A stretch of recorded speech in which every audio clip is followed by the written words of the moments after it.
Little Saint James, US Virgin Island, এখানে নাকি sexual abuse হতো। তো এই অভিযোগই সবচেয়ে বেশি। রাজনৈতিক, ব্যবসায়ী, মিডিয়া, সব জগতের লোক আসতো। মূলত অপ্রাপ্ত বয়স্ক মেয়েদের যৌন শোষণ, মানব পাচার এসব বিষয়ে উল্লেখ করা আছে জেফ্রি এপস্টিন ফাইলে।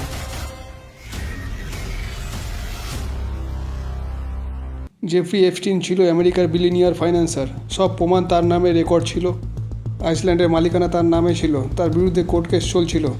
2005 থেকে 2006 ফ্লোরিডাতে তার বিরুদ্ধে প্রথম বড় অভিযোগ ওঠে যৌন শোষণ, মানব পাচারের জন্য। 2008 সালে এপস্টিন হালকা শাস্তিতে রেহাই পায়। 2019 সালে মানব পাচারের জন্য আবার গ্রেপ্তার করা হয় ফেডারেল কোর্টে জেফ্রি এপস্টিনকে, এবং 2019 সালেই জেলেই মৃত্যু হয় তার। মৃত্যুর পরে অনেকটা আদালতে আর ওঠেইনি, ফলে মানুষ ধরে নেয় সত্য চাপা দেওয়া হয়েছে। তাই এই ফাইল এখন আলোচনার বিষয় হয়ে দাঁড়িয়ে গেছে এপস্টিন ফাইল নামে। তার নিজস্ব প্রাইভেট জেট ছিল, ললিতা এক্সপ্রেস। এই জেট দিয়ে new York, Florida, new Mexico, virgin island যেত। অভিযোগ অনুযায়ী এই ফ্লাইটে অপ্রাপ্ত বয়স্ক মেয়েদের নিয়ে সেক্সুয়াল অ্যাবিউজ করা হতো। উইটনেস টেস্টিমনি কোর্ট এফিডেভিট থেকে জানা গেছে 10ই August 2019 Metropolitan Correctional Center, New York জেলেই তার মৃত্যু হয়। সরকারের তরফ থেকে সুসাইড হিসেবে বলা হয়েছে, কিন্তু সন্দেহ মানুষের মনে থেকেই গেছে, আর সেখান থেকে নানান প্রশ্নের জন্ম নিয়েছে।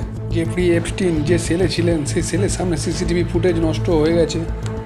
জেল গার্ড রাতে চেক করতে না যাওয়া, লগবুক ভুলভাবে এন্ট্রি করা।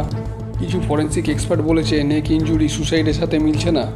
পাওয়ারফুল লোকেদের সাথে তার বন্ধুত্ব ছিল, তাই সে বেঁচে থাকলে কি অনেকের বিপদ হতো?